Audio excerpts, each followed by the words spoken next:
सभी का स्वागत है इस नए एक्सप्लेनर में। आज हम आर्टिफिशियल इंटेलिजेंस यानी एआई की दुनिया की बिल्कुल असली तस्वीर देखने वाले हैं। हम रोजमर्रा के ऑफिस के रुझानों से शुरू करेंगे और सीधे वैश्विक सुरक्षा जैसे बेहद गंभीर मुद्दों तक जाएंगे। जो लोग एआई की दुनिया में बिल्कुल नए हैं, उनके लिए समझना बहुत ज़रूरी है कि ये तकनीक सिर्फ कोई गुजरता हुआ ट्रेंड नहीं है। ये असल में हमारे काम करने के तरीके और पूरी दुनिया की सुरक्षा व्यवस्था को जड़ से बदल रही है।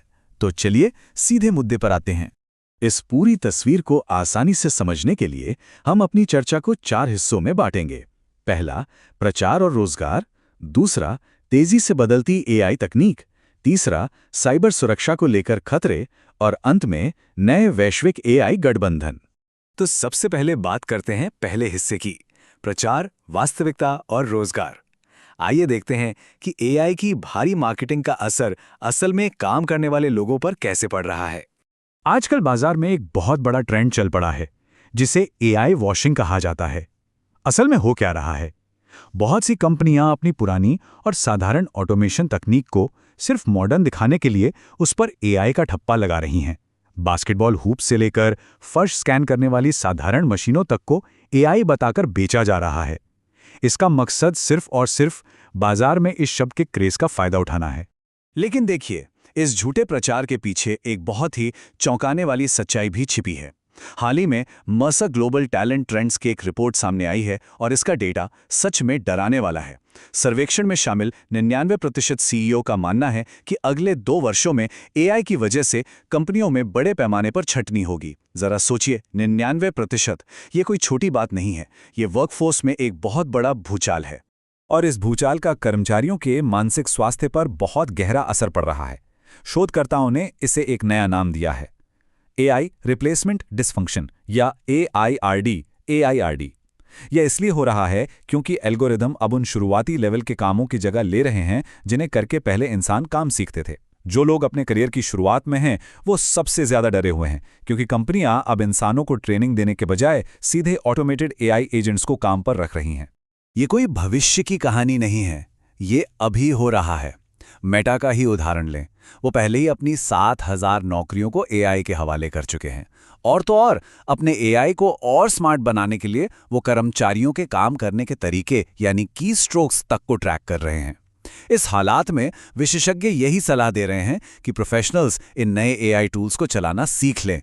वहीं कैलिफोर्निया जैसी सरकारें इस उथल-पुथल को संभालने के लिए खास कार्यकारी आदेश ला रही हैं।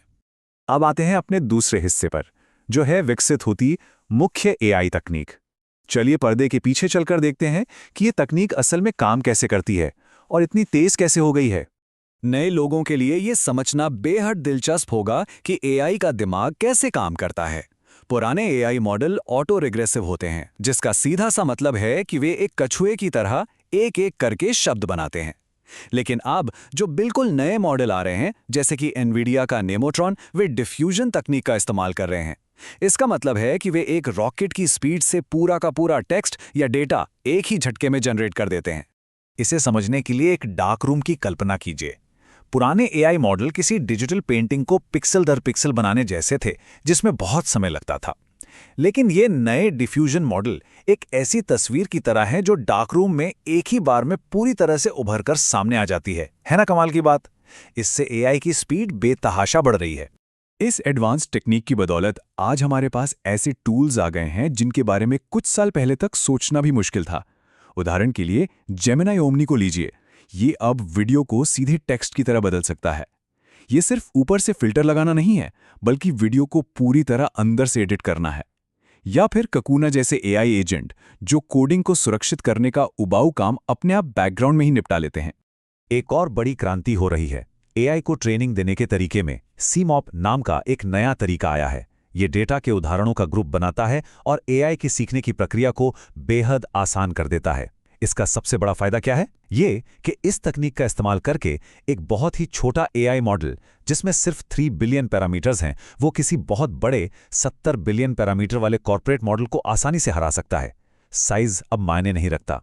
चलिए अब बढ़ते हैं तीसरे और शायद सबसे गंभीर हिस्से की तरफ, सुरक्षा खतरे के रूप में एआई। सोचिए क्या होगा जब ये अविश्वसनीय रूप से तेज और ताकतवर टूल्स ग्लोबल साइबर सिक्योरिटी से टकराएंगे। इस बारे में बॉक्स के सीईओ एरन लेवी ने एक बड़ा ही अजीब विरोधाभास बताया है। उन्होंने कहा कि एआई किसी भी सॉफ्टवेयर में मौजूद कमियों को पलक झपकते ही ढूंढ सकता है, लेकिन समस्या ये है कि उन कमियों को वास्तव में ठीक करने के लिए अभी भी इंसानी इंजीनियरों की जरूरत होती है, जो मशीन जितनी तेजी से काम नहीं कर सकते। इससे समस्याएं सुलझने के बजाय उनकी एक लंबी लिस्ट बनती जा रही है। और यहीं पर एंथ्रोपिक का प्रोजेक्ट ग्लासविंग सामने आता है। इस प्रोजेक्ट में क्लॉड माइथोस प्रिव्यू नाम के एक बेहद एडवांस्ड और प्रतिबंधित एआई मॉडल का इस्तेमाल किया जा रहा है।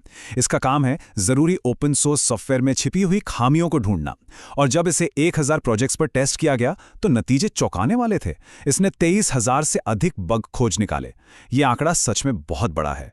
इसकी क्षमताएं कितनी हैरान करने वाली हैं, ये आप इसी से समझ सकते हैं कि इस एआई ने एक ऐसा 16 साल पुराना बग ढूंढ निकाला जो 5 मिलियन से ज्यादा ऑटोमेटेड टेस्ट्स की नज़र से बच निकला था। इतना ही नहीं, मई 2026 के एक सिम्युलेटेड सिनेरियो में ये दुनिया के सबसे सुरक्षित माने जाने वाले ऑपरेटिंग सिस्टम में 27 साल पुरानी कमियों को भी खुद खोजने में सफल रहा। इंसान जो नहीं देख पाते, एआई उसे आसानी से पकड़ लेता है। जाहिर है, जब कोई टूल इतना ताकतवर हो तो उसका इस्तेमाल सुरक्षा और खतरे दोनों के लिए किया जा सकता है। इसी वजह से सरकारों के बीच काफ़ी टेंशन है। हाल ही में एक प्लेटफॉर्म विवाद इतना बढ़ गया कि पेंटागन ने एंथ्रोपिक को राष्ट्रीय सुरक्षा जोखिम बताकर कुछ समय के लिए ब्लैकलिस्ट तक कर दिया था। ये दिखाता है कि इन शक्तिशाली टूल्स को लेकर सरकारें कितनी ज़्यादा अलर्ट हैं। और अंत में चौथा हिस्सा, वैश्विक एआई गठबंधनों का निर्माण। इन भारी दांव-पेच के बीच अंतर्राष्ट्रीय स्तर पर क्या हो रहा है? हम देख रहे हैं कि देश अब एआई को सिर्फ तकनीक नहीं बल्कि जियोपॉलिटिक्स का हिस्सा मान रहे हैं। हाल ही में बीजिंग में आसियान के महासचिव ने एक विशाल एआई इनोवेशन सेंटर का उद्घाटन किया। इसका मकसद डिजिटल बुनियादी ढांचे को मजबूत करना और चीन तथा आसियान देशों के बीच सीमा पार व्यापार को बढ़ाना है। हर कोई इस नई रेस में आगे रहना चाहता है। लेकिन बात सिर्फ सरकारों और सेनाओं तक ही सीमित नहीं है। बड़ी परोपकारी संस्थाएं भी मैदान में आ गई हैं। मिसाल के तौर पर एंथ्रोपिक और गेट्स फाउंडेशन ने मिलकर $200 मिलियन की साझेदारी की है। उनका विजन है कि दुनिया के कम विकसित क्षेत्रों में खेती और हेल्थ केयर जैसी बुनियादी चीज़ों को सुधारने के लिए एआई का इस्तेमाल किया जाए। तो ये पूरा एक्सप्लेनर हमें अंत में एक बहुत ही बड़े और अहम सवाल पर लाकर खड़ा कर देता है। एक तरफ एआई के पास दुनिया की बड़ी बड़ी समस्याओं को सुलझाने की जादुई ताकत है, लेकिन दूसरी तरफ ये लोगों की नौकरियां छीन रहा है और वैश्विक सुरक्षा के लिए नए खतरे पैदा कर रहा है। आने वाले समय में हम इंसान इन दोनों चीजों के बीच एक सही संतुलन कैसे बनाएंगे? ये एक ऐसा सवाल है जिसका जवाब हम सबको मिलकर खोजना होगा। आज के इस एक्सप्लेनर में हमारे साथ जुड़ने के लिए बहुत बहुत शुक्रिया।